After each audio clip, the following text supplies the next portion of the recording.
Olá, tudo bem? Meu nome é Cidir, sou professor de Geografia do Colégio Industrial do ETIM.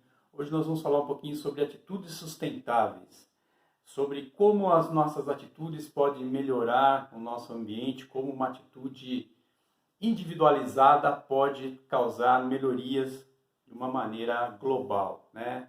A geografia ela tem essa premissa, né?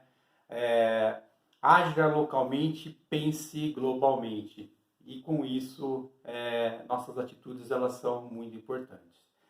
Então, para falar um pouquinho sobre meio ambiente, sobre as questões ambientais, a gente tem que entender que os impactos causados ao meio ambiente, né, através da exploração dos recursos naturais, principalmente a falta de atitudes ambientais, tem causado uma sobrecarga ao nosso planeta, além da sua capacidade de recuperação. Com essa modernização da civilização, dos processos industriais, os meios de transporte, comunicação, novas técnicas de produção, criaram situações de extrema preocupação com o aumento excessivo da população, ainda com isso, né, forçando a produção cada vez maior de bens de consumo, de vestuário e principalmente de alimentação. Porém, para atender toda essa demanda mundial, é necessário explorar o quê? Os recursos naturais. Pois se você olhar ao seu redor, você vai ver que tudo que está ao seu alcance, tudo que está diante dos seus olhos, ele tem como matéria-prima inicial os recursos naturais, né? Ou foi retirado alguma coisa dos recursos naturais para que esse produto chegasse até a sua mão, né? Exemplo disso, madeira, papel, fibra, vidro, plástico, né? Telhas, quer dizer, são materiais que foram retirados da natureza como matéria-prima, transformados, onde chega como um bem até você. Para produzir toda essa tecnologia que está diante das suas mãos, foram necessárias energia, água, matéria-prima e muita mão de obra. Todo esse processo, além de causar um enorme desequilíbrio ambiental no seu processo industrial, ele causa ainda também um maior momento, né? Um grande problema, né? Que na realidade é a questão do descarte, pois esse produto ele tem uma vida útil. E a partir do momento em que chega o seu limite, ele tem que ser descartado, gerando uma grande quantidade de lixo no mundo. Então vamos falar um pouquinho sobre geração de lixo, né? Então, dentro desses impactos ambientais, um dos mais comuns é o nosso resíduo sólido urbano, ou lixo urbano, que a gente comumente descarta dentro do nosso dia a dia, né? São gerados pelas residências, comércios, indústrias, qualquer outra atividade que gere resíduos com características domiciliares, né? Então, ele é embalado em sacos plásticos, o caminhão de lixo leva e acaba indo para destinos dos mais diversos que vocês possam imaginar. Dentro de todos esses produtos que a gente gera, né, nós podemos citar alguns produtos que é interessante a gente fazer um paralelo até com a indústria, porque no processo industrial, quando você gera resíduos na indústria, esses resíduos eles têm que ser tratados, selecionados por classificação de periculosidade e encaminhados principalmente para aterros especializados.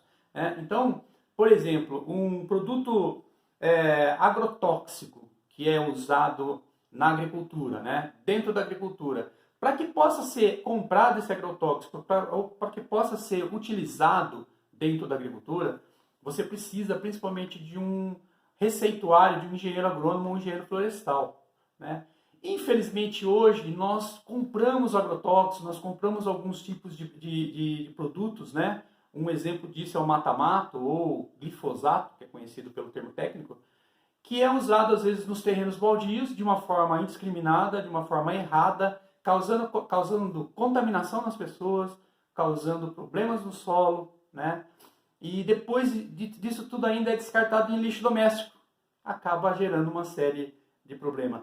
Outro problema sério que nós podemos citar, remédios, né, medicamentos que compramos para sanar algum problema que nós temos, alguma doença, alguma inflamação, alguma coisa, e você acaba comprando medicamento E esse medicamento às vezes acaba sobrando dentro da sua casa e você, infelizmente, ao invés de dar encaminhamento correto, que seria um banco de remédios, né, ou levar para alguma farmácia que faz a coleta desse medicamento, acaba lançando ele ou jogando ele, descartando no lixo doméstico. Isso acaba indo para onde? Para os aterros sanitários, quando tem, né? Quando a cidade tem um aterro sanitário. Então isso é um grave problema. Então são alguns exemplos de resíduos sólidos urbanos que são gerados aí pelas nossas cidades. O Brasil, atualmente, né, ele gera por dia 282 mil toneladas de lixo. Tá? Cada cidadão gera em torno de 900 a 1,2 kg per capita, de média, no Brasil. Né? E o Brasil hoje, segundo a WWF, é o quarto país que mais produz lixo, perdendo os Estados Unidos, China e Índia. Então a geração de lixo é muito grande, né? E o problema é que o Brasil, por ser um país de extensões continentais, às vezes nos diferentes estados, alguns estados possuem mais capacidade tecnológica ou possuem mais dinheiro, conseguem ter seus aterros sanitários, outras cidades não, o que acaba acarretando o encaminhamento desse resíduo, desse lixo, para solo aberto, né, que a gente conhece como lixão. E isso acaba gerando uma série de problemas de saúde pública, né, porque ele gera, na sua decomposição, o chorume. O chorume é altamente tóxico, então ele, além de contaminar solo, ele acaba contaminando também os lençóis freáticos, os corpos d'água, rios, etc. Dentro dos materiais que nós utilizamos, que chegam à nossa casa, a gente tem uma coisa muito interessante, né? A coleta seletiva ou a separação desse material. E às vezes esse material ele tem um reflexo muito importante para a economia, que é o caso do alumínio. O alumínio, para vocês terem uma ideia, ele representa hoje na coleta seletiva brasileira em torno de 95%. Então, 95% de todo o alumínio que é hoje colocado à disposição da população, ele de certa forma é reciclado. É um produto, é o material que mais é reciclado, né? Seria algo para que a gente pudesse realmente fazer uma grande festa ou comemorar essa questão da reciclagem do alumínio se não fosse um problema social. Por quê? Porque o alumínio, dentro dos materiais recicláveis, é o que mais tem preço de mercado, né? Infelizmente, a coleta seletiva, não a nível brasileiro só, mas a nível mundial, ela é algo que deveria funcionar mais, mas infelizmente, em razão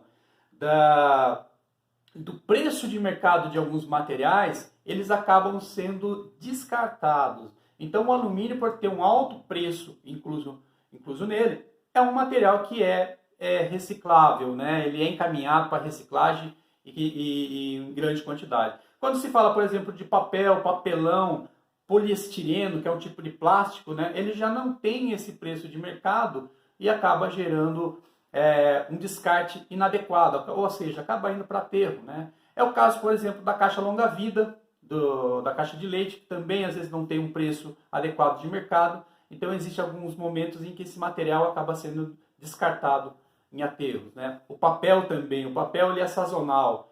Infelizmente, em alguns períodos, né, como festas do Dia das Mães, Dia dos Pais, Dia das Crianças, Natal, há uma geração muito grande desse tipo de material e as indústrias de reciclagem acabam não absorvendo isso de uma maneira ampla. Então, parte desse material não tem preço, acaba sendo descartado de forma irregular, né? O ideal seria que houvesse um planejamento, uma política melhor de coleta seletiva nas cidades, onde esse material ficasse armazenado e fosse encaminhado no momento oportuno, ou quando esse material tivesse um preço melhor de mercado, fosse encaminhado para venda, né? Mas, infelizmente, as cooperativas elas são mal administradas, mal geridas, né? Não há um interesse nesse nicho de mercado, até porque não dá muito dinheiro, até por causa dessa má gestão, às vezes, né? Quando você vê, por exemplo, empresas que trabalham com recicláveis e se sobressaem no mercado, é questão de gestão, é questão de um bom gerenciamento, né? O que não ocorre, infelizmente, com as cooperativas. Infelizmente, por quê? Né? Porque a cooperativa ela acaba tendo uma visão mais social do que empresarial. Então, é mais no sentido de ajudar as pessoas, né, de fazer com que elas ganhem um salário ali, dando outras condições, porém não conseguem entender que aquilo ali é um negócio que pode prosperar, que pode dar dinheiro. Né? Falta, então, um pouco de gestão nisso aí. Aqui nós vamos ter alguns tempos de materiais, alguns materiais que com o seu tempo de decomposição. Tá? Por exemplo, o vidro é tempo indeterminado. Nós não temos uma decomposição do vidro, porque o vidro, como ele é à base de sílica, ele não sofre decomposição microbiológica, né? Ele vai sofrer mais decomposição física e química. Fraldas, 450 anos, plástico, 400 anos, né? Nylon, 30 anos. Então são materiais que vão ficar por longos e longos tempos ou expostos ao tempo ou enterrados, que não vão sofrer decomposição, ou vão demorar anos para ter decomposição. Bom, outra questão que a gente tem que é muito séria, né, no nosso dia a dia é a poluição atmosférica. Essa poluição ela é basicamente derivada das emissões feitas pelas indústrias, pelos automóveis, pela queima de combustíveis fósseis, né, onde eles lançam uma grande quantidade de poluentes, que são gases nocivos, né, e gases de efeito estufa, como é o caso do monóxido de carbono, dióxido de carbono, dióxido de enxofre, metano. Então são gases que estão presentes no nosso dia a dia, como por exemplo o metano, uma parte dele é emitida, por exemplo, por animais como o gado, como o boi, a vaca, né? Mas também pelo lixo, pela decomposição do lixo, pelo esgoto, também é gerado metano. Né? O monóxido de carbono, basicamente, ele é derivado da queima de combustíveis fósseis, que é responsável pelo aquecimento global e pelo aparecimento em alguns locais da chuva ácida. Né? Além disso, ele causa grandes problemas na saúde das pessoas. Né? Então, a causa dessas emissões são a queima de combustíveis fósseis, como o carvão mineral, como derivados de petróleo, gasolina, diesel, álcool, né? E também as poluições emitidas pelas indústrias. Quais as consequências disso? Né? Essa grande